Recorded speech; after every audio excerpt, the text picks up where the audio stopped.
En esta clase es desarrollar lo que sería cólera y enfermedad diarreica aguda. Quien les habla es infectólogo, trabaja en el Hospital María Auxiliadora en el servicio de infectología. Bueno, enfermedades infecciosas y tropicales. Vamos a ver, les presenté inicialmente un caso clínico. Se trata, bueno, este caso clínico es un poco antiguo, pero está ahí.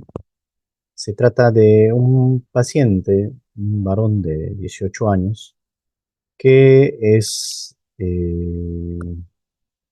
llevado a la emergencia de un hospital en ese momento por presentar, como se describe allí, eh, deposiciones líquidas abundantes desde hace como 6 horas. La característica es que este paciente es llevado por sus familiares. Aunado a esto, el paciente presenta un dolor abdominal intenso, cólico, eh, vómitos incoercibles, seguido de calambre en miembros inferiores. El dato que describía este paciente para aquel entonces es que había consumido directamente agua de un riachuelo que habitualmente empleaban en el caserío donde él habitaba. Ese era el único dato previo a la presentación del cuadro clínico. El paciente describía que presentó un cuadro con, o sea, un consumo de agua directamente. Ectoscópicamente al paciente se le encontraba en mal estado de hidratación, las pupilas mióticas, lúcido, orientado. Fíjense en la presión arterial, 60/40, un pulso de 120 y una diarrea copiosa descrita en su momento con agua de arroz. No había sangre, había vómitos sin sangre. Los vómitos inicialmente eran alimentarios y luego solo fueron acuosos. Dentro de los exámenes auxiliares se encontraron una hemoconcentración y una leucocitosis de hasta 22.000 con una hemoconcentración con un hematocrito elevado. Este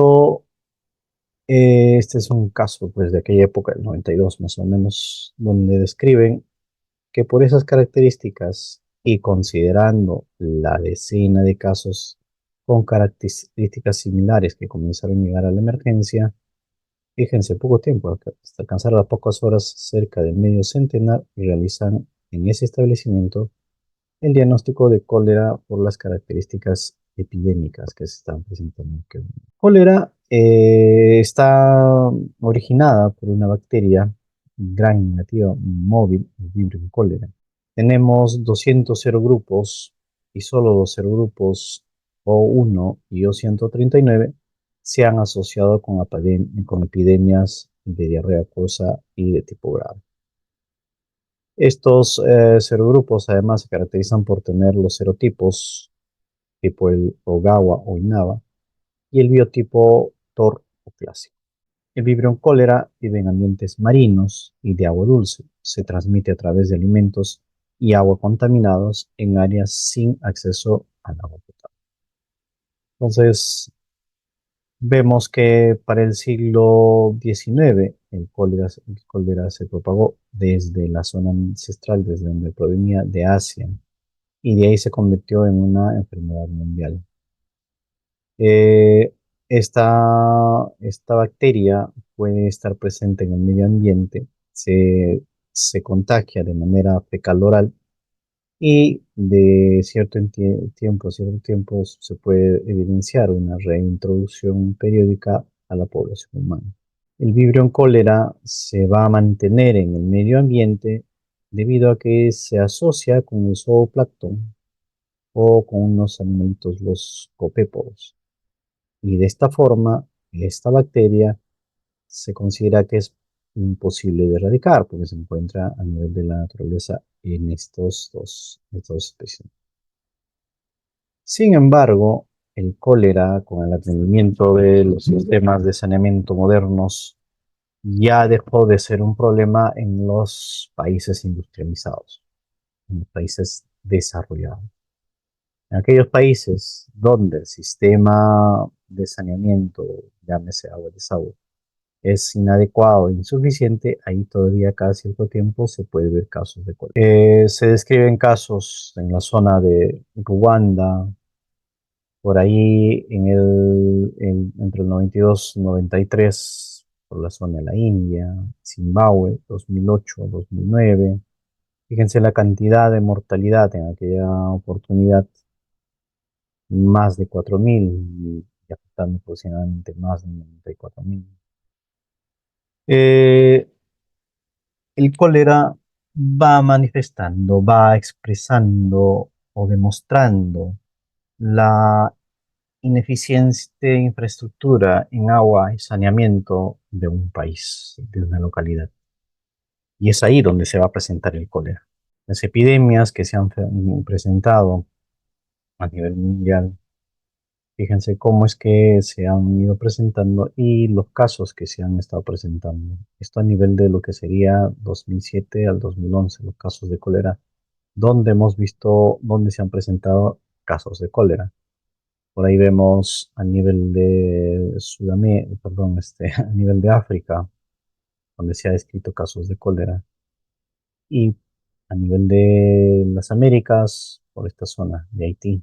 En nuestro país, el cólera aparece a fines del mes de enero de 91 en la zona de Chancay, y de ahí se ha extendido rápidamente a otras ciudades, como Chimbote, Piura, Callao, Lima, y posteriormente a casi todos los departamentos en la costa, y después se fue pasando a la sierra y la selva del Perú, y en la práctica casi toda América.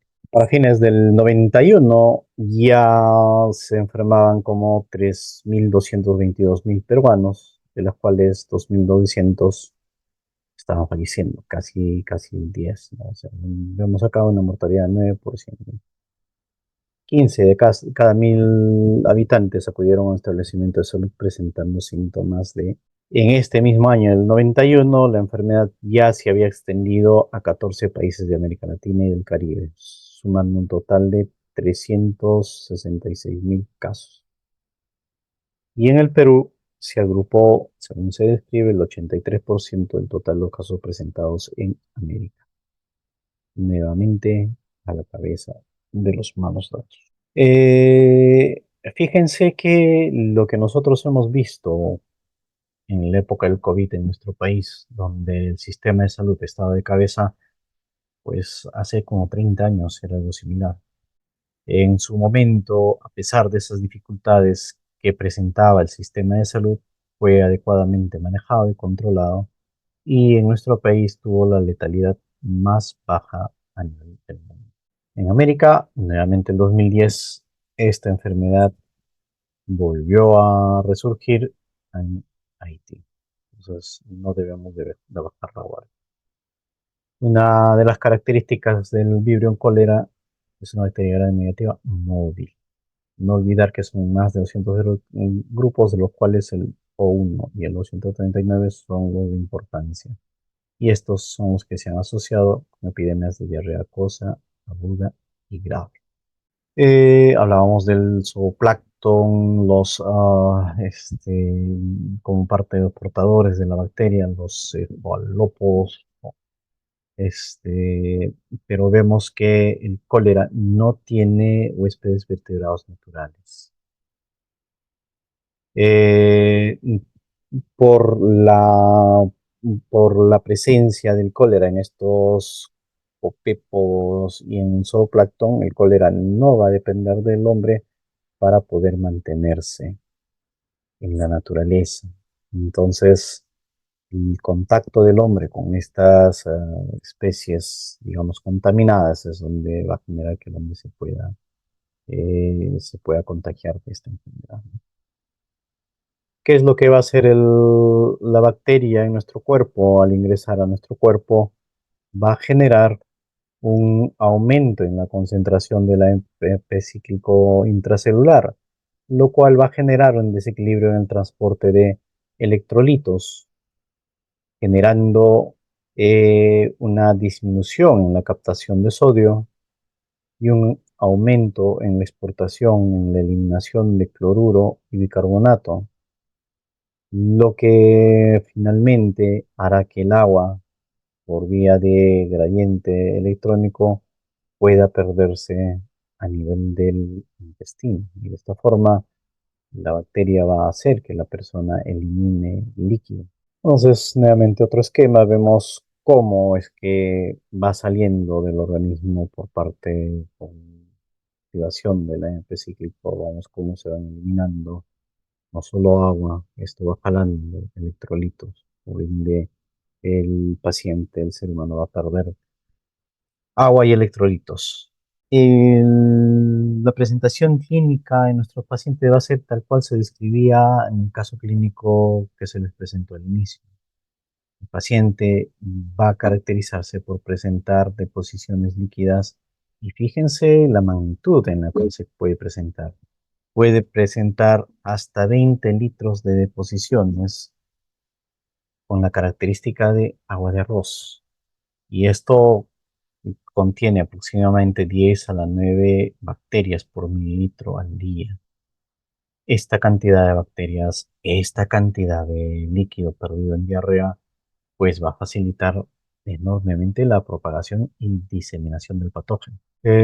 ¿Dónde se contagian los seres humanos? Pues se les menciona los copépodos, se les menciona el zooplancton. Cuando el ser humano ingrese en contacto con esto,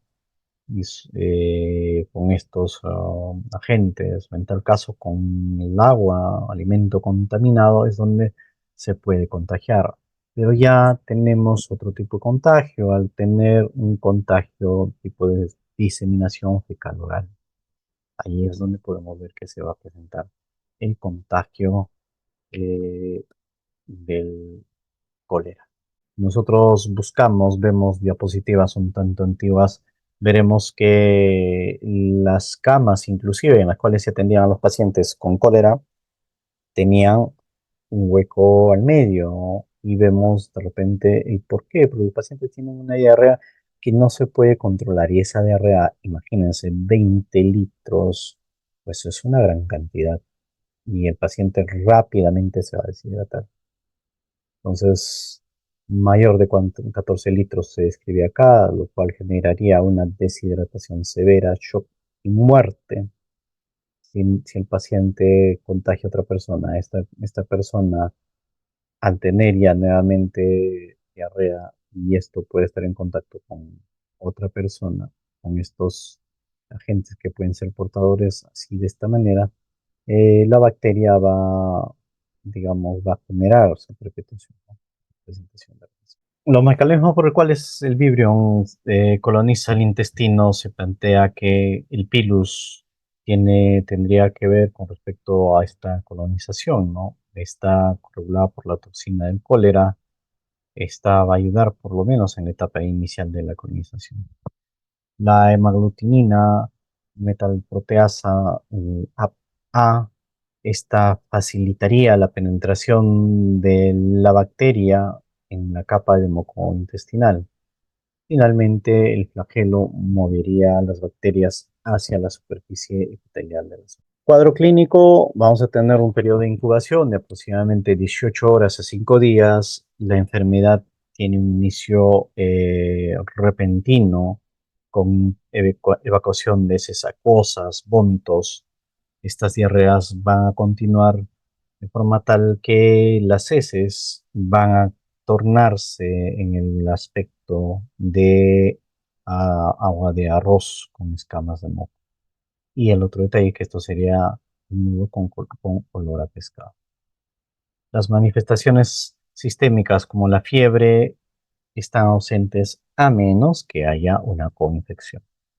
Con cólera hay que darnos cuenta, vamos a tener un cuadro de inicio brusco, diarreas abundantes, la diarrea de característica de arroz escamas de moco con un olor a pescado.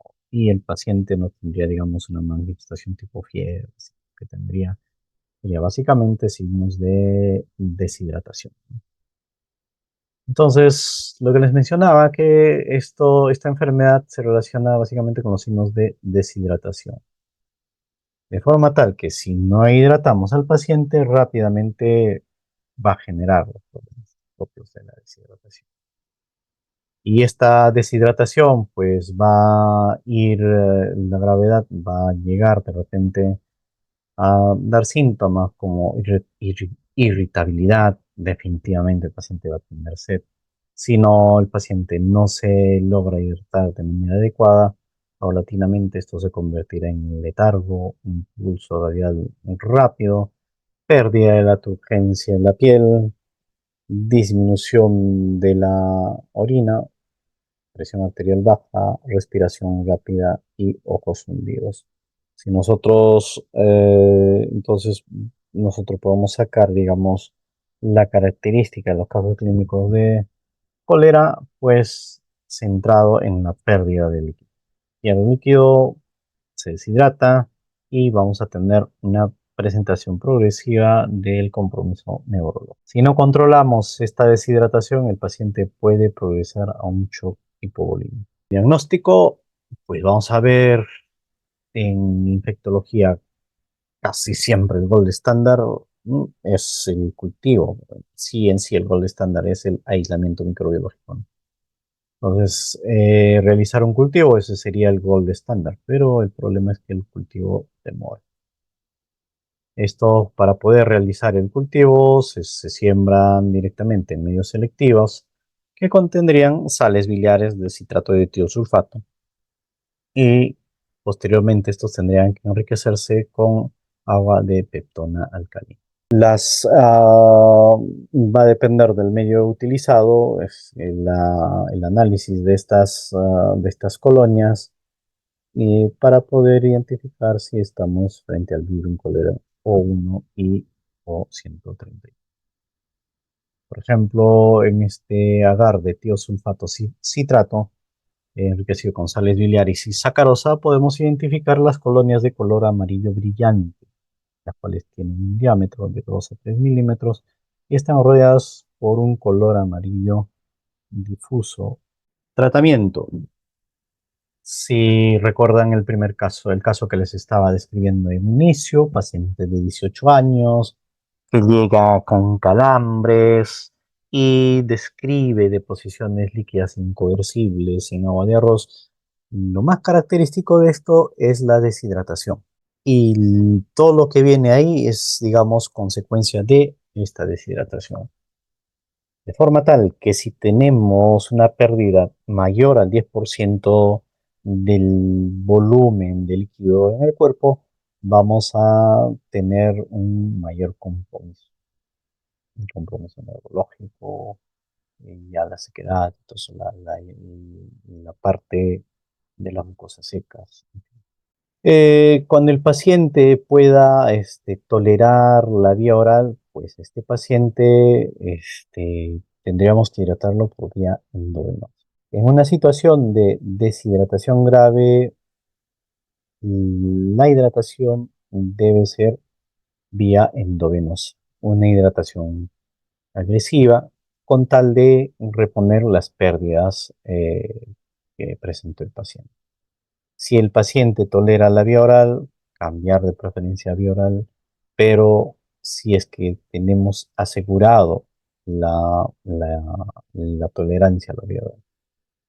Fíjense inclusive que si no se cuenta con una vía endovenosa, se le podría inclusive introducir una sonda nasogástrica, en este caso en pacientes inconscientes, para aportar una cantidad adecuada de líquido y esto vía nivel por medio de la sonda nasográfica. Fijémonos en este cuadro, el cual nos va describiendo más o menos las características que va presentando un paciente en el contexto de una pérdida de fluidos a nivel del cuerpo.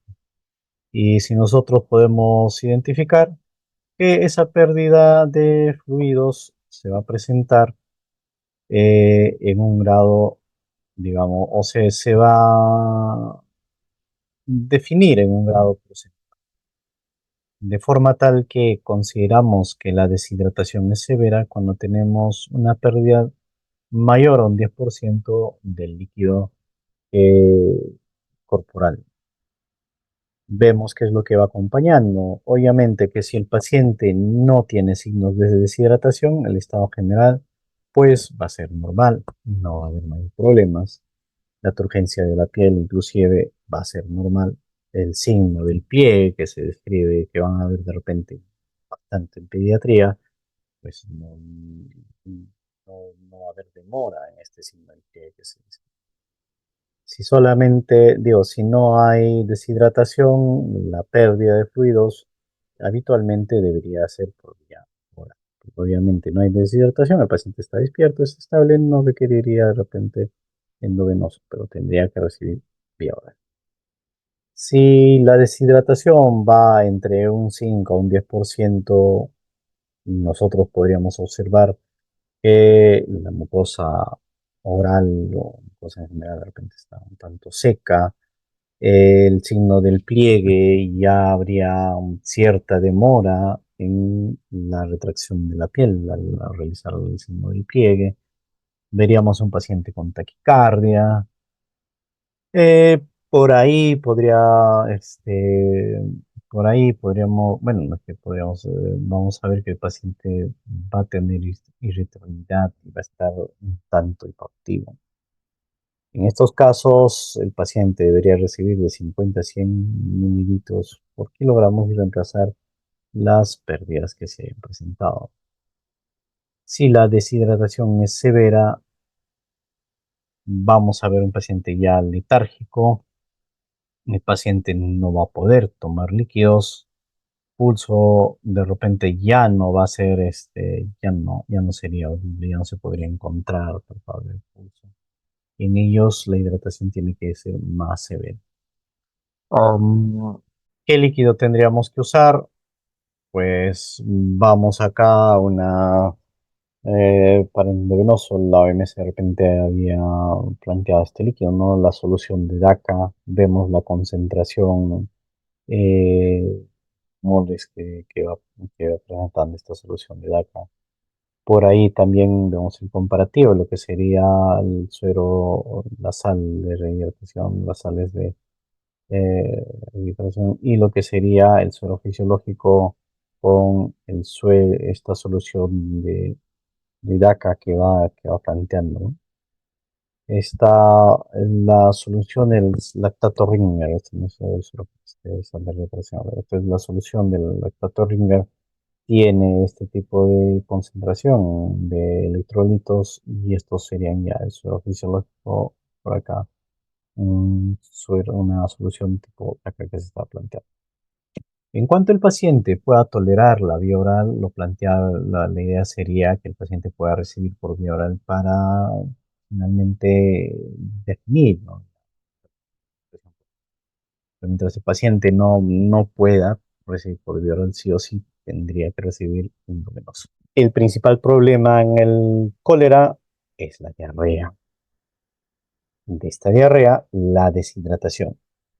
De forma tal que el antibiótico llega a ser, digamos, un paso que, digamos, no sería urgente. O sea, no es que no deba recibir, sino pues comparativamente con otras enfermedades no sería urgente. Acá lo que nosotros debemos ir es de repente trabajar en paralelo, ir hidratar al paciente todo lo que podemos, hidratar como corresponda, y los antibióticos ya tomamos la calma y ver qué antibióticos. Fíjense las opciones para el tratamiento que tenemos. Tenemos por ahí la eritromicina, que podría el paciente recibir por 3 días. La citromicina en una sola dosis. Las quinolonas y por ahí las tetraciclinas, misma tetraciclina o otra como la doxiciclina.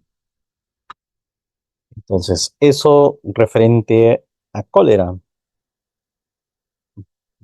Nuevamente, entonces les plantearía que podamos ver el caso que les presenté inicialmente. Nosotros, rebobinando, digamos así, o repitiendo, el cuadro clínico generalmente es secundario a la deshidratación. Vamos a ver, varón de 18 años, llevado a la emergencia al hospital por los familiares al no poder hacerlo él por su propio medio. Este paciente requiere 6 horas antes de su ingreso y en forma brusca presenta dolor abdominal intenso tipo cólico, diarreas acuosas abundantes, vómitos incoercibles, seguido de calambres en miembros íntimos. El único dato, el que había consumido directamente agua de un riachuelo. Entonces, vamos a ver que el desorden hidroelectrolítico en este paciente ya le está generando este tipo de calambres.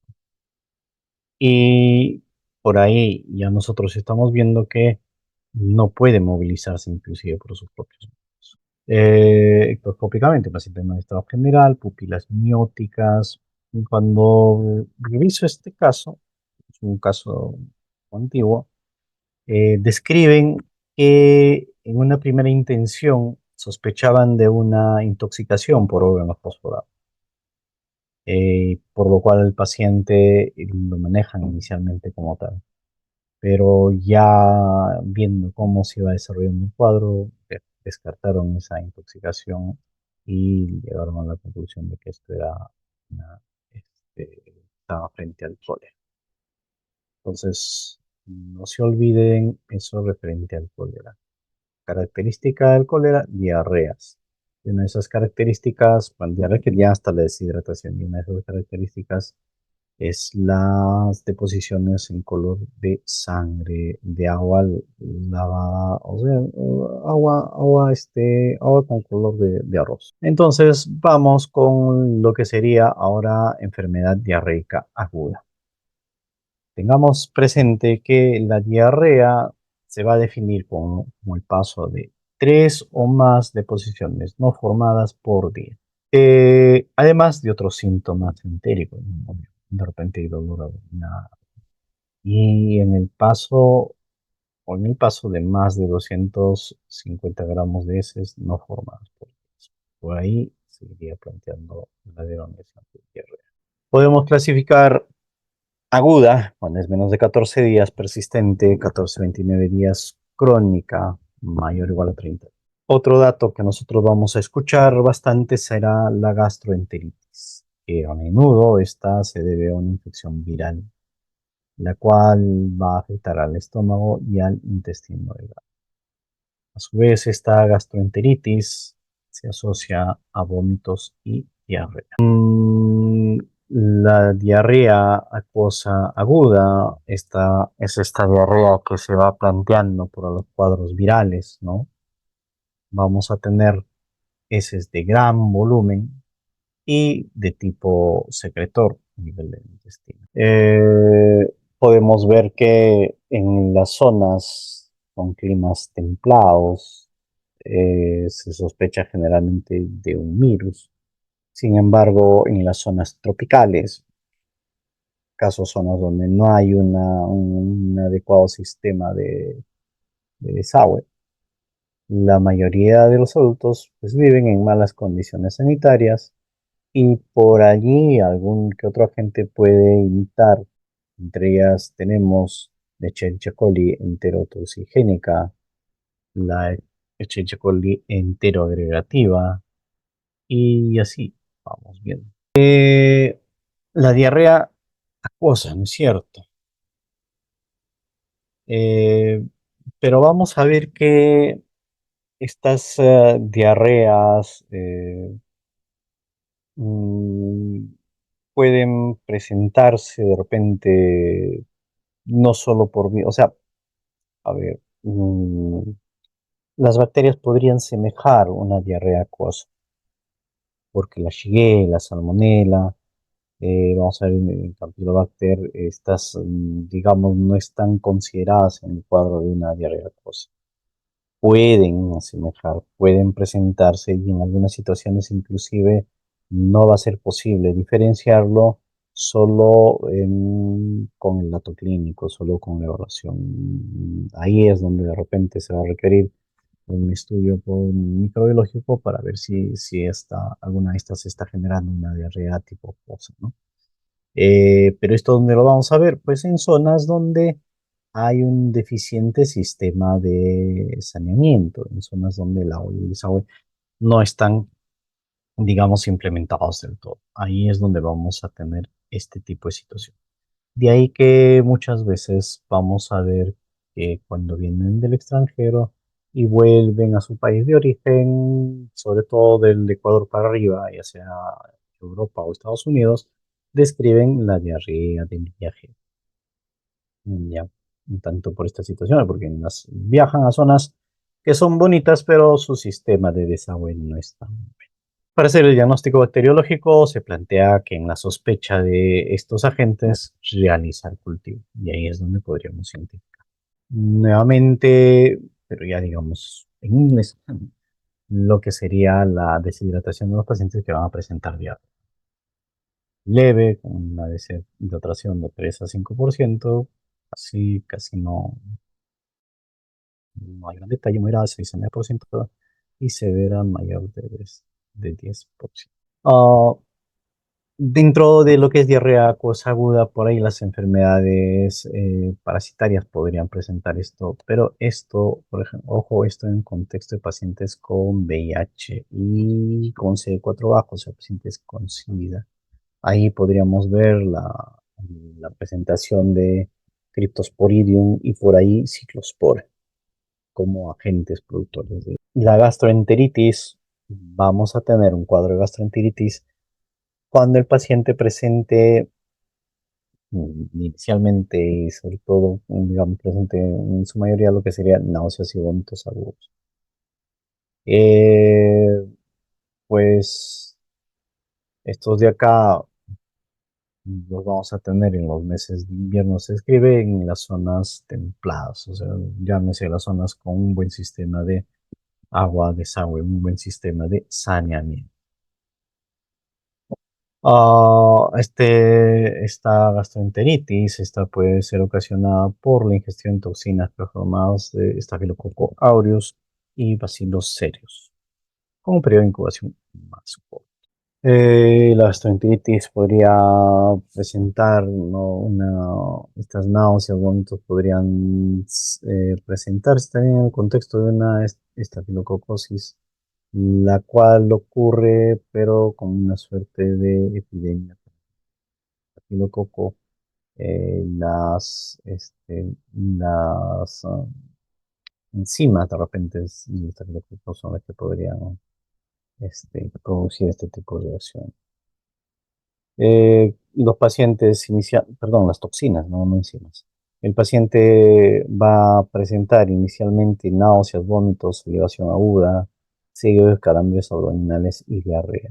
Ojo, el paciente inicia con episodio de náuseas y vómitos. Acá no tenemos la diarrea como agente principal. Un periodo de incubación de 2 a 7 horas y la presencia de casos similares nos haría sospechar de una intoxicación alimentaria. El manejo de una intoxicación alimentaria, hidratación y reposición. Los periodos de hidratación más tarde. Los síntomas irían desapareciendo al cabo de las horas. Enteritis por Campylobacter, pues vamos a ver que esta se asocia con la gestión de agua contaminada, leche cruda, corral. Puede presentarse en niños, viajeros, los cuales visiten zonas tropicales.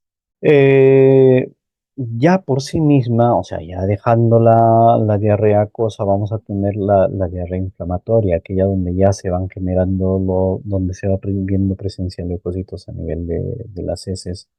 Esta puede ser generada por la entamoeba histolítica.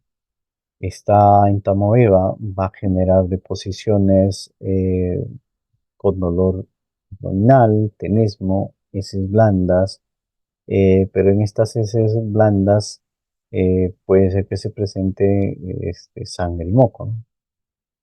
Con la entamoeba histolítica puede haber fiebre y por ahí ser lo suficientemente grave como para causar una colitis extensa con perforación colónica. El diagnóstico sería el examen de heces, por ahí la biopsia de tejido mucoso, pero sobre todo el examen de heces. En laboratorio, observación directa, identificaríamos nuestros fosforitos. Por ahí de repente, estudio de exámenes de heces. con de repente kits de detección de rápida de los antígenos. ¿Qué medicamento le daríamos al paciente? Le daríamos el metronidazol. Por allí, un agente luminal tipo iodoquinol o paromomicina después de un tratamiento con nitro. Balantidium coli es una, es una, es un protozoo que puede causar diarrea inflamatoria en zonas tropicales, nuevamente en zonas donde los sistemas de agua desagüe son deficientes. El reservorio del Balantidium coli, exacto. Por ahí en zonas de selva, este parásito puede invadir el ilion terminal, el colon, y podría causar apendicitis o un síndrome disentérico con ulceración rectosigmoidea. Eh, la tetraciclina sería el fármaco de elección. Es el fármaco de elección frente a Balantidium coli. En una diarrea inflamatoria aguda requerimos un cultivo de heces para nosotros poder identificar por ahí algunas de las bacterias patógenas y por ahí un examen parasitológico. La terapia empírica se indica en pacientes con fiebre alta y toxicidad. Generalmente eh, mm, esto se va a ver en casos en los cuales tenemos una mebiasis grave, una shigerosis patógeno entérico que vamos a tener de repente que va a presentar, vemos ahí el intestino delgado, Salmonella, E. coli, Clostridium perfringens, Staphylococcus, Aeromonas, Bacillus baby.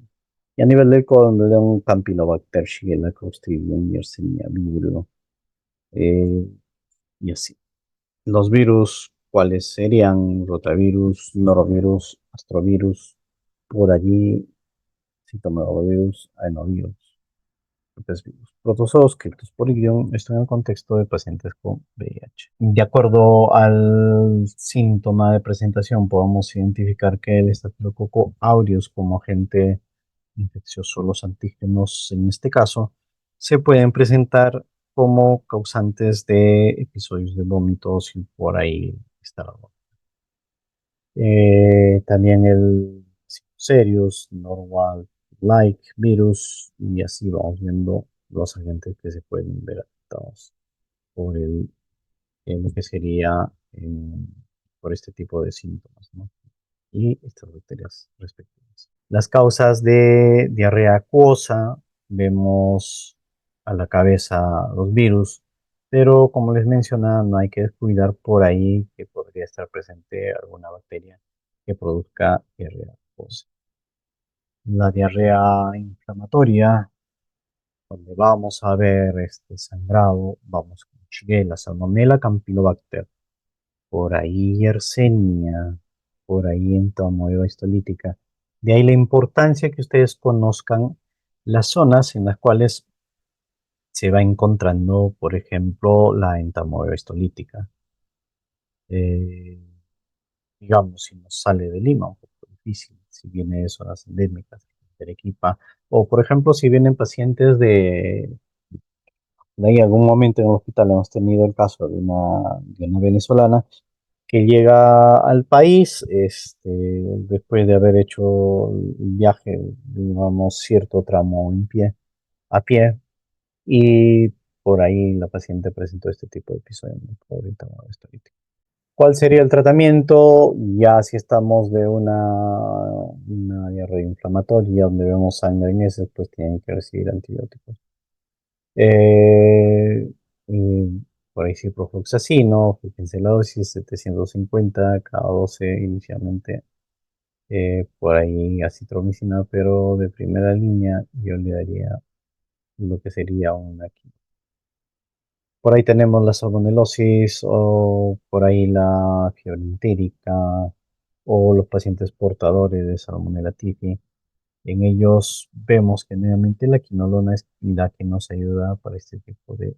eh, y otros agentes más que nosotros podemos ver, donde hay cultivo de heces, donde se buscan las toxinas de las bacterias, fíjense, toxina A, toxina B, PCR,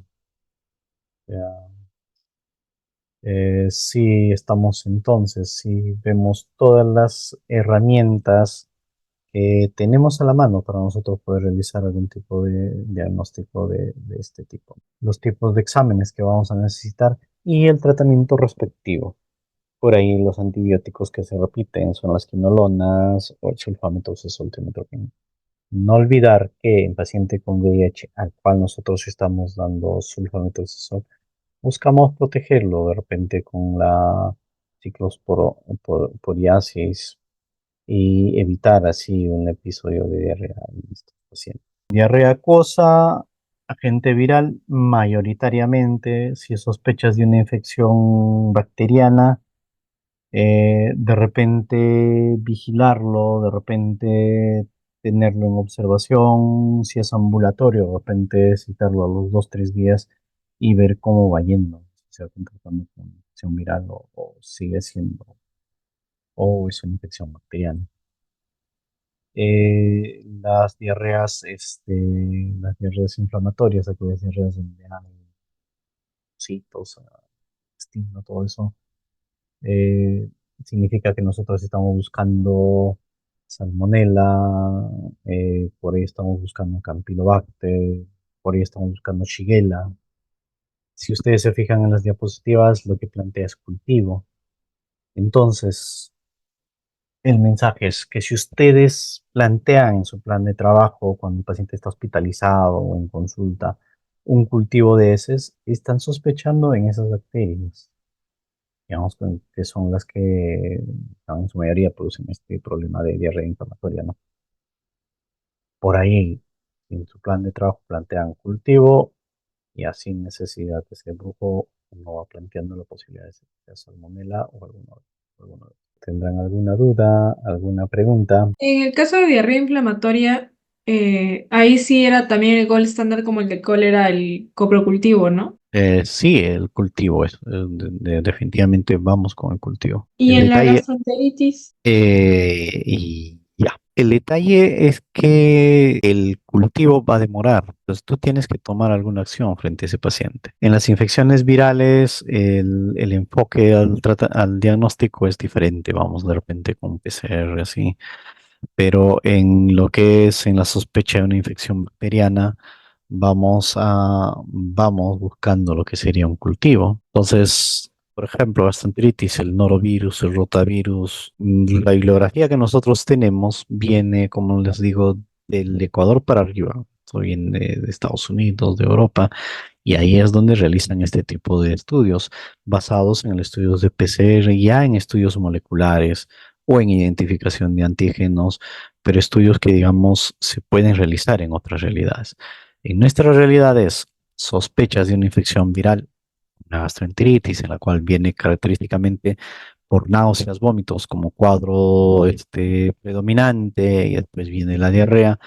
Entonces, de repente, si ves que el paciente es estable, tolera, enfocarlo como una infección viral, es decir, darle de repente soporte, observarlo y de repente citarlo a los 2 días, 3 días o darle la alternativa a la paciente, ¿no? Sabe que vuelve acá un tiempo para poder ver al paciente. Generalmente los que presentan gastroenteritis son los niños, eso lo van a ver más en pediatría.